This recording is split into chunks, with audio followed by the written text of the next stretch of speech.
Le voy a invitar a que nos pongamos en pie y vamos a leer todos juntos Hechos 1:8. Ahí lo vamos a tener en las pantallas, pero si quiere leerlo en voz baja, ahí con su Biblia 60 lo puede hacer, y si quiere acompañarnos a leer para que de manera congregacional lo leamos ahí en las pantallas, es una versión distinta. Dice así la palabra de Dios: pero recibirán poder cuando el Espíritu Santo venga sobre ustedes, y serán mis testigos en Jerusalén, en toda Judea y Samaria y hasta los confines de la tierra. Nuevamente, pero recibirán poder cuando el Espíritu Santo venga sobre ustedes, y serán mis testigos en Jerusalén, en toda Judea y Samaria y hasta los confines de la tierra. Dios añada bendición en su palabra. Tomen sus lugares, hermanos. Hemos orado con el pastor Oscar por la predicación.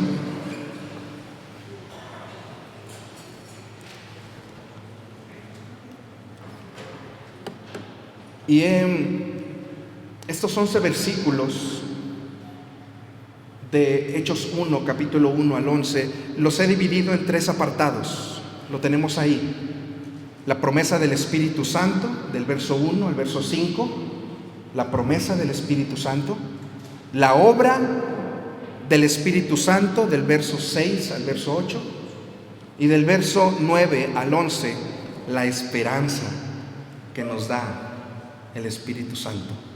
Así que a lo largo de esta exposición vamos a ver estos 3 apartados, y quisiera iniciar rápidamente con el verso 1.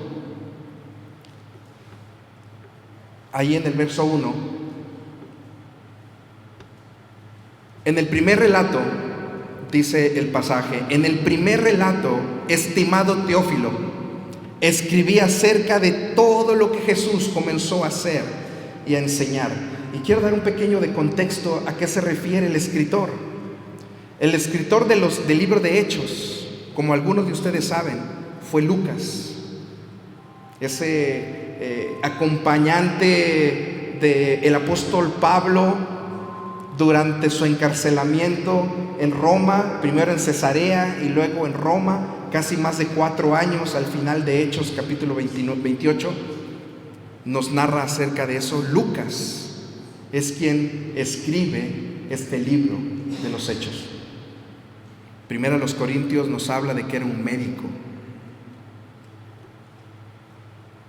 y acompañante del apóstol Pablo.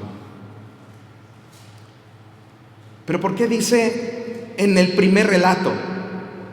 Sabemos perfectamente que Lucas es uno de los evangelistas. Recordemos que tenemos 4 evangelios: Mateo, Marcos, Lucas y Juan. Aunque los hemos considerado de manera pues así en la Biblia, no están de manera cronológica. El primero de los evangelios fue Marcos. Después Mateo, algunos creen que toma algo de Marcos, y Lucas al final hace una recopilación de estos dos, tanto de Mateo como de Marcos. Primero de Marcos, luego de Mateo, y al final el evangelio de Juan. Pero lo que nos ocupa hoy es Lucas. Recordemos cómo en Lucas capítulo 1, verso 3, Lucas le dice a quién le destina. ¿Se acuerdan? Si quieren no lo busque, pero ustedes lo saben: al mismo Teófilo. Pero le dice algo, le agrega algo antes de decir Teófilo. ¿Se acuerdan qué era? Oh, excelentísimo Teófilo. Ahí en Lucas capítulo 1, verso 3. Se cree que Lucas le escribe estos 2 tratados a una autoridad romana. Algunos le han puesto nombre, porque se cree que Teófilo solamente era un amante de Jesús, en el sentido de seguidor, de ser alguien que amaba a Jesús, pero que no podía de alguna manera ser visto por el tipo de autoridad que él tenía. Así es que algunos creen que no era el nombre de Teófilo, y le han puesto nombre a algunos emperadores que en algún momento estuvieron, le han puesto nombre de quién podría ser, pero no nos vamos a detener si era el nombre o no. Lucas le escribe a esta autoridad romana. Primero, el Evangelio de Lucas, y ahora este tratado con el que inicia diciéndole a Teófilo: escribí acerca de todo lo que Jesús comenzó a hacer y enseñar. Le dice: allá en el Evangelio, en el primer tratado, en el primer estudio, en el primer escrito que te hice llegar, te enseñé todo lo que Jesús mandó y enseñó. ¿Alguien que me podría decir en una sola palabra lo que predicaba Jesús? O en una sola frase, ¿qué es lo que predicaba Jesús? Algo más, algo que siempre se decía, y Jesús seguía predicando el reino, la venida del reino. ¿Qué es eso de lo que predicaba Jesús acerca del reino? Que Dios mismo, hecho carne, estaba viviendo en la tierra. Y que el propósito de lo que Dios había hecho en Jesús era la salvación tuya y la mía de nuestros pecados. Pero el Evangelio de Juan da una condición. Dice: todo aquel que en Él cree. No es para todos, solo para aquel que en Él cree. La palabra creer en el idioma original quiere decir confiar. Todo aquel que confía, todo aquel que deposita su vida, ya no es él. Decía Juan el Bautista: yo quiero menguar, ya no quiero ser yo, quiero que seas tú. Yo quiero menguar para que tú crezcas. Cada cristiano, cada cristiano fiel y verdadero, debemos de vivir todos los días: Señor, yo quiero menguar, ya no quiero ser yo el que piense, quiero que seas tú el que me guíes cada día en cada paso que yo dé. Hechos enfatiza que Jesús es el Mesías. La característica principal de este libro de Hechos es que se predica que Jesús, el Mesías prometido 700 años antes, era el que esperaba el pueblo de Israel. Pero recordemos lo que dice Juan, el capítulo 1, verso 11 y 12. A lo suyo, fíjense bien, no dice a los suyos, dice a lo suyo vino. ¿Cuál era lo suyo? Lo que el Padre le había enviado. A lo suyo vino, y los suyos, ahora sí, el pueblo de Israel, no le recibieron. Mas a todo el que le recibió, al que cree en su nombre, les dio el derecho de ser hijo de Dios. Allí estamos usted y yo. Eso fue lo que Lucas le enseña a Teófilo en el primer tratado. Todo lo que Jesús comenzó a hacer y a enseñar.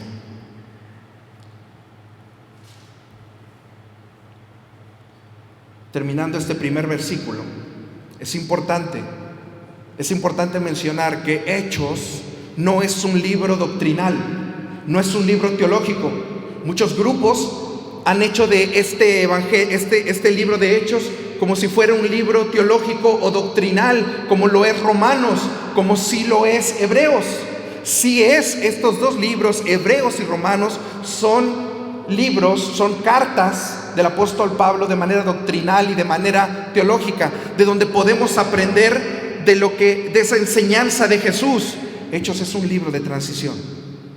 Es un libro en donde muchas veces cosas que aparecieron, cosas que se ven en el Evangelio, no volvieron a suceder en toda la iglesia primitiva. El verso 2.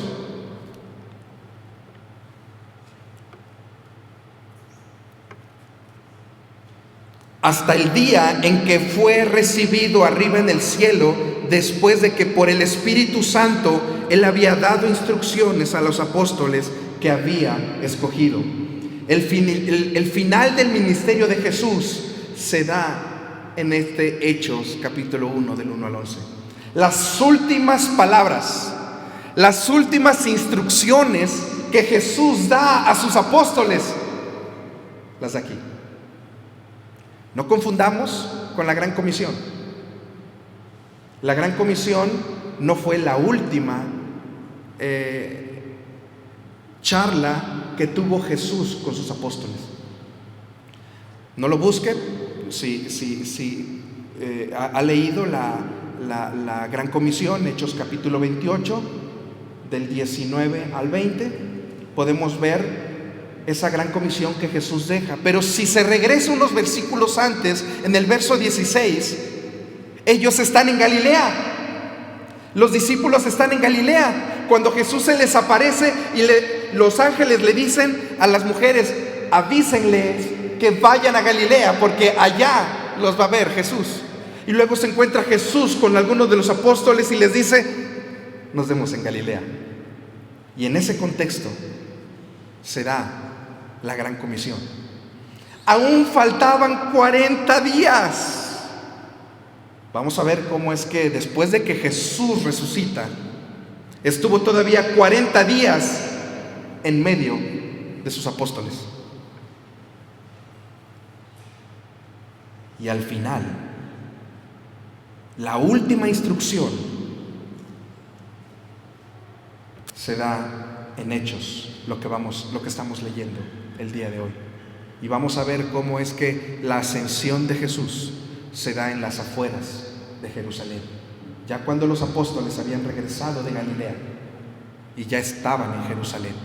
Y ahorita vamos a ver por qué.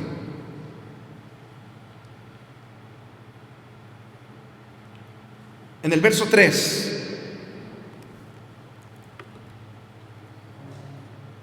a estos también, después de su padecimiento, se presentó vivo con muchas pruebas convincentes, dice la Reina Valera 60, indubitables.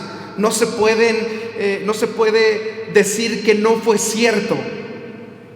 Apareciéndoles durante 40 días y hablándoles de lo relacionado con el reino de Dios. El apóstol Pablo a los Corintios, en el capítulo 15, les dice: cerca de 500 personas vieron a Jesús resucitado. Durante esos 40 días, el apóstol Pablo le dice a la iglesia de Corinto: no solamente fuimos nosotros, cerca de 500 personas vieron al Maestro resucitado. Orígenes, uno de los discípulos de Juan, y varios de estos discípulos que fueron dejando los propios apóstoles, ya cerca del año 200, seguían mencionando cómo es que de generación a generación se sabía quién había estado y quién había visto al Maestro resucitado. Más de 500 personas viendo al Maestro resucitado durante esos 40 días. El verso 4: y reuniéndolos, esta palabra de reuniéndolos se usa en el Nuevo Testamento. Siempre que encontramos esta palabra de reuniéndolos era para comer. Qué bonito, ¿no? El Señor Jesús les dice: vamos a cenar. Ayer nos echamos unos tacos bien ricos allí en la entrada de Lomas. Veníamos de Cuernavaca, precisamente de la acción de gracias de Roberto, y pasamos a echar unos tacos. Y me acordaba yo de este pasaje, cómo el Señor Jesús les decía a sus apóstoles para reunirlos. Y ayer que estábamos con los varones, y cada que tenemos oportunidad, seguimos usando eso. El Señor Jesús hacía lo mismo. Cuando quería platicar con ellos, les decía: vengan, vamos a comer algo. Así que esta palabra, cuando se usa en el Nuevo Testamento, siempre va acompañada de alimento. Y reuniéndolos, les mandó, fíjense bien, que no salieran de Jerusalén, sino que esperaran la promesa del Padre, la cual les dijo: oyeron de mí. El Señor Jesús, durante los 4 evangelios, podemos ver cómo en constantes ocasiones les dijo: me tengo que ir, pero voy a enviar un consolador. No los dejaré solos. Vendrá el Espíritu Santo. En varias ocasiones. Y les dijo: es necesario, incluso es necesario que yo me vaya para que Él venga. Y aquí les vuelve a recordar y les dice: no se vayan.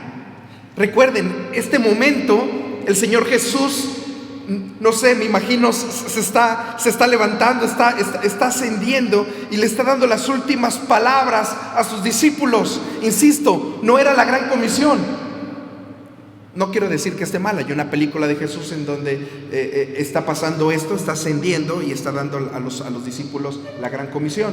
Está bien, es una película. Pero esta gran comisión se dio 40 días antes, inmediatamente después de la resurrección de Jesús. Este momento no. Este momento vamos a ver cómo en ese momento se está ascendiendo Jesús. Sino que esperen la promesa del Padre, la cual les dijo: oyeron de mí. Ahora más adelante vamos a ver cuánto es lo que tuvieron que esperar. ¿Recuerdan la fiesta del Pentecostés?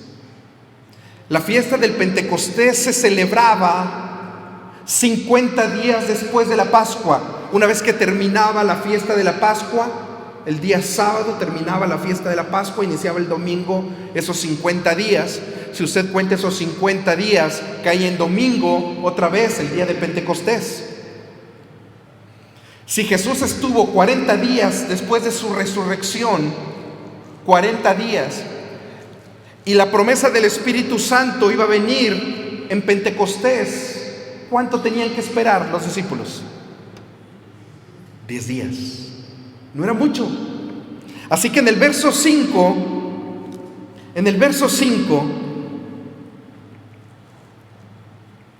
porque Juan bautizó con agua, pero ustedes serán bautizados con el Espíritu Santo dentro de pocos días. A esos 10 días se refiere Jesús. Ahora quiero detenerme un poco en este pasaje. Aquí estamos hablando de 2 tipos de bautismo. El bautismo que hacía Juan para arrepentimiento, que finalmente Jesús no había muerto, pero era en esa promesa que Jesús había dado de que Él iba a venir a rescatar a su pueblo. En esa promesa, en la promesa es que eran salvos. Así como lo fue Abraham. ¿Se acuerdan? Le fue contado por justicia. Así el bautismo de Juan. Pero recordemos que el bautismo de Juan era hecho, ya lo desarrollaban los propios judíos, ya lo desarrollaban, era una actividad de inmersión. Además, eso significa bautismo, inmersión. Así que Juan bautizaba por inmersión, pero con agua. Pero todo aquel creyente que hemos recibido a Cristo como nuestro único y suficiente Salvador, hemos sido bautizados por su Espíritu Santo. No hay otro evento, no existe otro evento en el cristiano. No es recibes a Cristo y mañana se da, o pasado, dentro de un año, se da el bautismo del Espíritu Santo. No. Cuando recibes a Cristo como tu único y suficiente Salvador, cuando lo declaras como tu Señor, en ese momento somos bautizados por el Espíritu Santo. La llenura es otra cosa. La llenura del Espíritu Santo es otra cosa. Podemos tener el Espíritu Santo y no ser llenos de Él.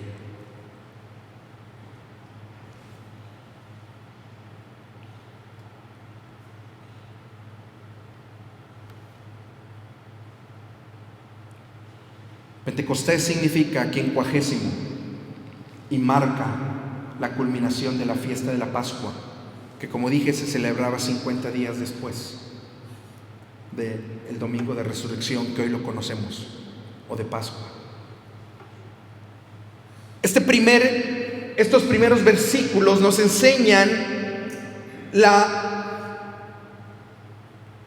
lo que el Espíritu Santo, lo que Jesús había prometido del Espíritu Santo, la promesa del Espíritu Santo, lo que Jesús había prometido a cada uno de los creyentes de que iba a venir el Espíritu Santo.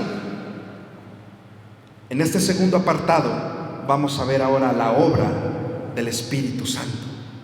El verso 6 dice: entonces los que estaban reunidos le preguntaban: Señor, ¿restaurarás en este tiempo el reino a Israel? Los apóstoles creían que esa restauración, que esa instalación completa como Jesús, como Rey, no faltaba mucho tiempo. Bueno, han pasado más de 2000 años. Pero ellos creían que era algo que ya venía. Incluso el apóstol Pablo también lo decía: el Señor ya viene. Pero la obra del Espíritu Santo la podemos ver en el verso 7 y en el verso 8. Verso 7. Jesús les contestó: no les corresponde a ustedes saber los tiempos, ni las épocas que el Padre ha fijado con su propia autoridad. Pero, el verso 8, pero esto sí les corresponde. Le dice a sus apóstoles: esto no se preocupen. Preocúpense de esto que les voy a decir. Pero recibirán poder cuando el Espíritu Santo venga sobre ustedes. Dice la versión 60: pero recibiréis poder cuando haya venido sobre vosotros el Espíritu Santo, y me seréis testigos en Jerusalén, en Judea, en Samaria y hasta lo último de la tierra.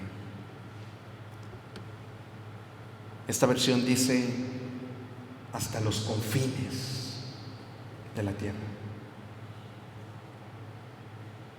Este es el pasaje central, hermanos, la obra del Espíritu Santo. No hemos recibido el Espíritu Santo, no hemos recibido el Espíritu Santo, no es la función principal el poder decir: yo tengo el Espíritu Santo y tengo que hablar en lenguas. Yo tengo el Espíritu Santo y la función principal es levantar al caído, al muerto, o sacar ese demonio. Hemos recibido el Espíritu Santo, el poder de lo alto, para testificar de Cristo.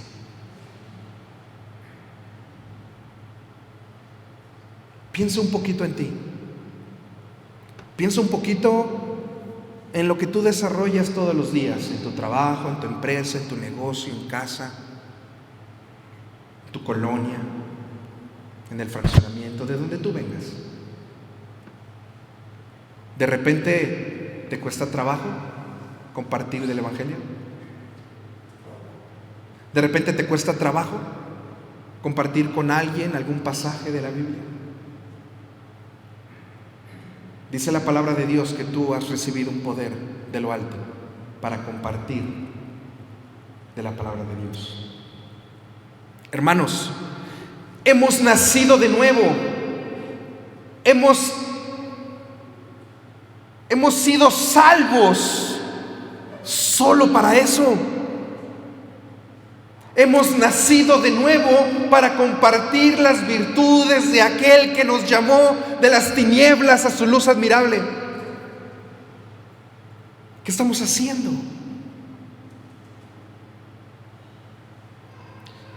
Si hay alguna visita, alguna amistad, alguien que por primera vez nos visita, quiero hacer un paréntesis aquí. Cuando me refiero al Evangelio, a lo que debemos de compartir con la gente que no conoce de Jesús, me refiero a algo muy especial: lo que hizo Jesús cuando estuvo aquí en la tierra. ¿Se acuerdan? Hay un pasaje en Hechos, capítulo 7, de Felipe y el etíope.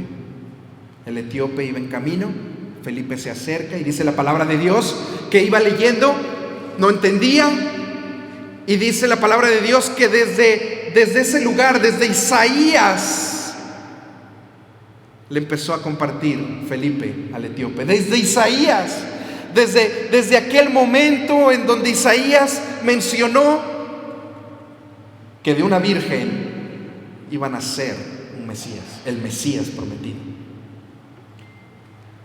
que iba a nacer en Belén de Judea, que iba a morir, pero que iba a resucitar al tercer día. Todo eso es lo que nosotros debemos mencionar como el Evangelio. Lo que hizo Jesús en la cruz del Calvario por darnos vida eterna a ti y a mí, a todo aquel que cree en Él. Eso es el Evangelio. Pero de repente decimos, pero ¿cómo le digo? No necesitas decir nada en el sentido de algo tuyo. Apréndete pasajes de la Biblia. Su palabra no volverá vacía. No entres en ese dimes y diretes. Tengo un amigo, no les digo porque lo conocen, ha estado con nosotros. De los 4 no les voy a decir quién es. En su trabajo entra en conflicto con alguien predicando el Evangelio y la otra persona ya lo resiste y se pelean, y él empieza a decir de su palabra de hombre, le empieza a decir cosas. Yo le decía, tráelo a la palabra. Si aquel dice algo, tú ve a Juan 3:36. Esté diciendo lo que diga, tú tráelo y dile: el que cree en el Hijo tiene vida eterna, pero el que rehúsa creer en el Hijo no verá la vida, sino que la ira de Dios está sobre él. Y si él sigue hablando de otra cosa, dile: no hay justo ni aun uno. Romanos. Dile: porque la paga del pecado es muerte, pero el regalo que nos da Dios es vida eterna. No pierdas el tiempo discutiendo. La palabra tiene poder. No vamos a convencerlo nosotros. Va a ser el Espíritu Santo quien convencerá a esa persona.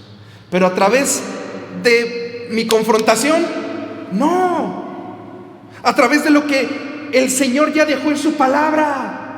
Apréndete pasajes de la Biblia, versículos de la Biblia. Pero no solamente como periquito, sino para llevarlos de verdad a una realidad en tu vida.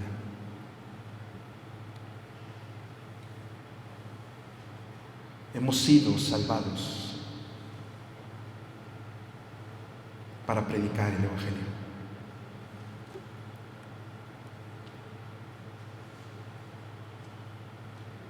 A la iglesia palabra de vida. Regreso, estaba poniendo en contexto un poco a las visitas sobre lo que creemos del Evangelio. A la iglesia palabra de vida, a la iglesia que cree en Jesús como su único y suficiente Salvador, que está en todo el mundo. A esa iglesia le ha sido encomendada la tarea de ser testigo del Evangelio de Cristo. Es muy curioso cómo es que Jesús dice que y me seréis testigos en Jerusalén, en Judea, en Samaria y hasta el último de la tierra. Si vemos un poquito lo que es el libro de Hechos, y cuando se refiere, los apóstoles se referían a lo último de la tierra o todo el mundo, hacían referencia a todo el imperio romano. Cuando ellos decían y todo el mundo lo supo, se estaban refiriendo a que se había esparcido la palabra por todo el imperio romano, no que había llegado aquí a Lomas la palabra de Dios. No. Cuando vemos en el Nuevo Testamento otra vez que dice que por todo el mundo se había esparcido, hacían referencia a que por todo el imperio, todo lo que Roma, el imperio romano era, lo que estaba en poder en ese momento, se había llegado al Evangelio. Es por eso que cuando dice aquí, en Jerusalén, podemos ver que de Hechos del 1 al 7, los apóstoles invadieron Jerusalén. Del verso 8 al 12 podemos saber cómo empezaron a salir Judea y Samaria, y el apóstol Pablo hasta Roma, lo último de la tierra. Hemos sido revestidos de su Espíritu Santo para ser testigos de su vida, muerte y resurrección.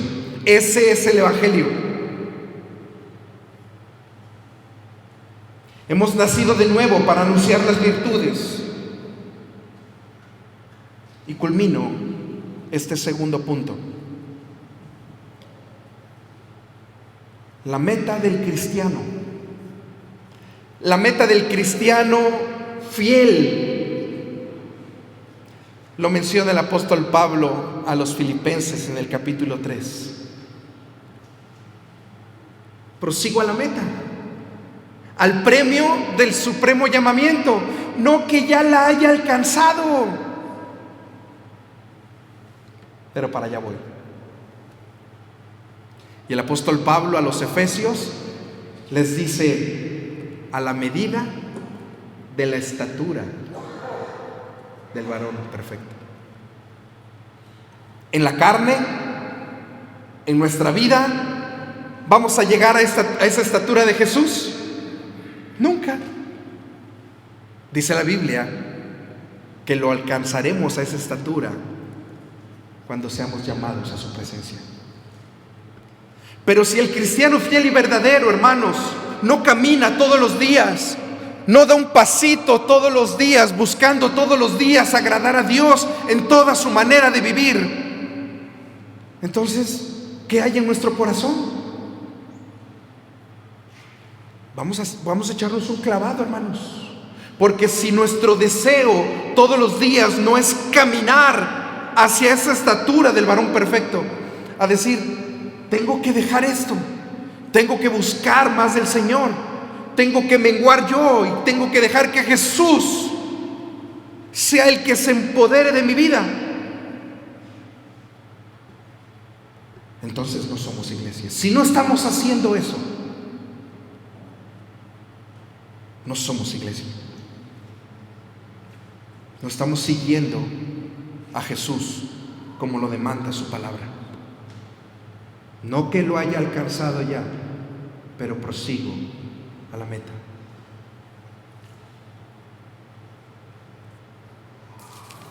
Y el final de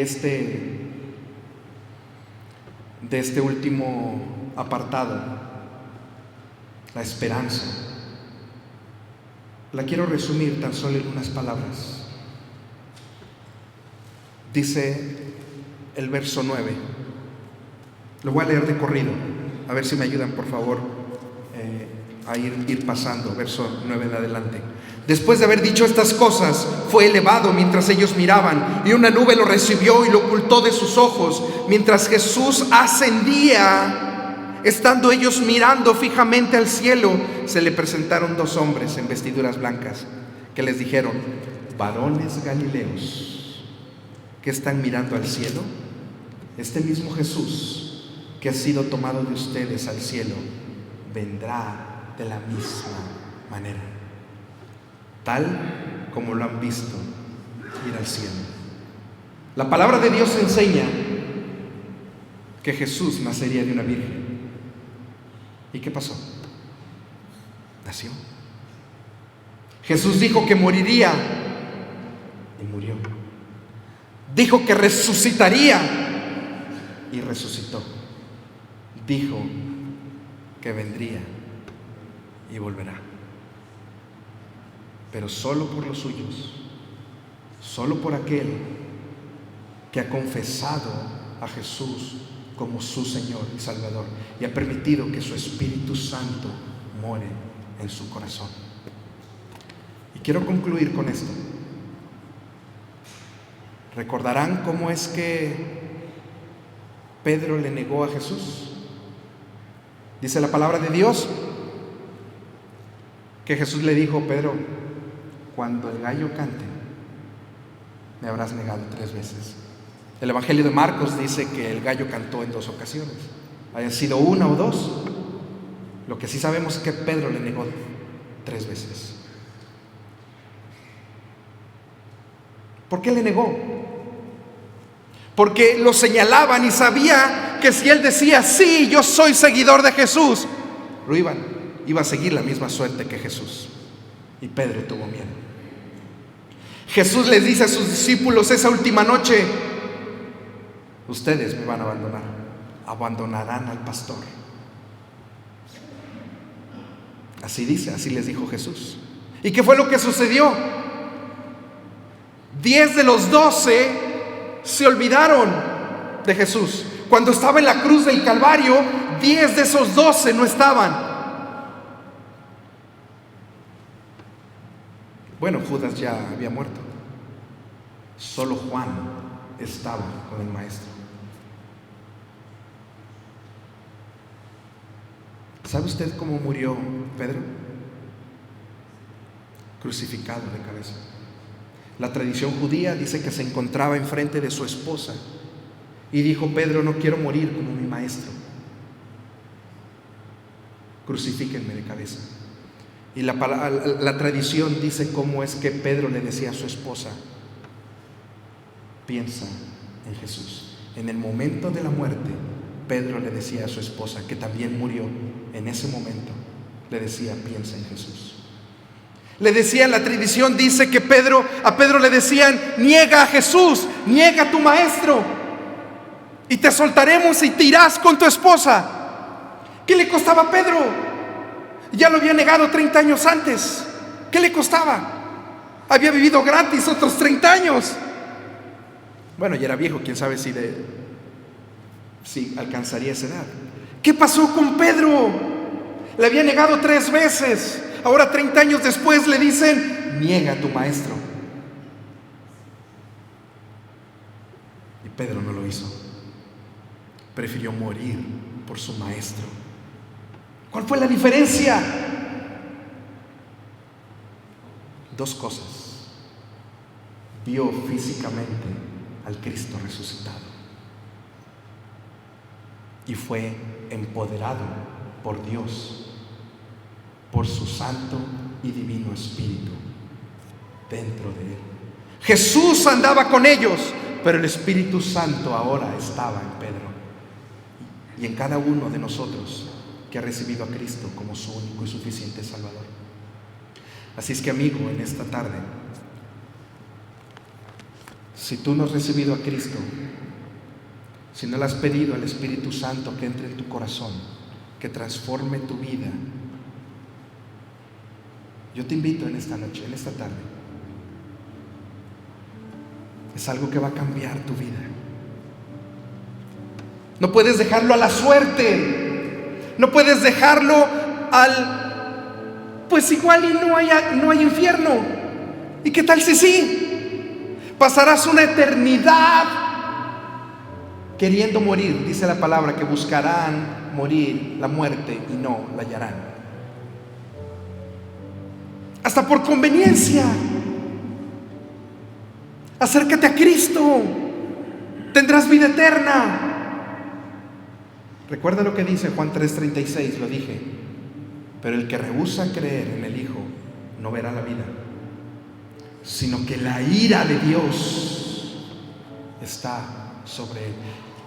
Y cuando dice al principio el que cree, los que saben de español y de verbos, también el verbo en griego está en presente.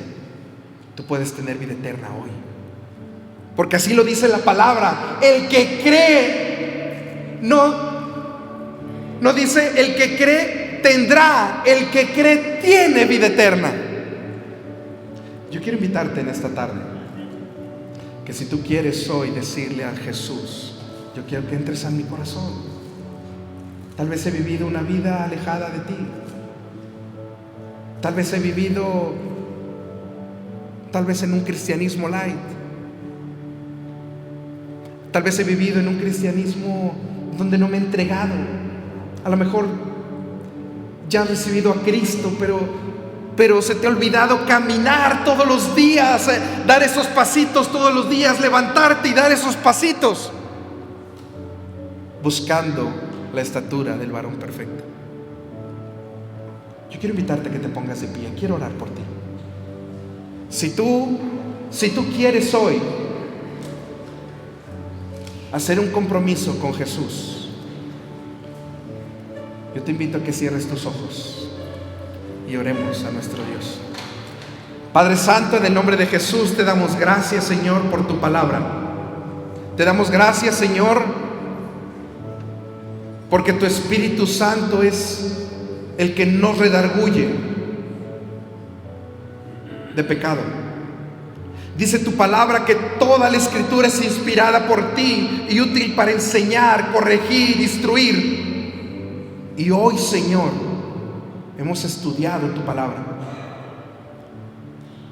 Si hay algo en el corazón de alguno de mis hermanos que tu palabra ha redarguido, enseñado, corregido, toma, Señor, ese corazón.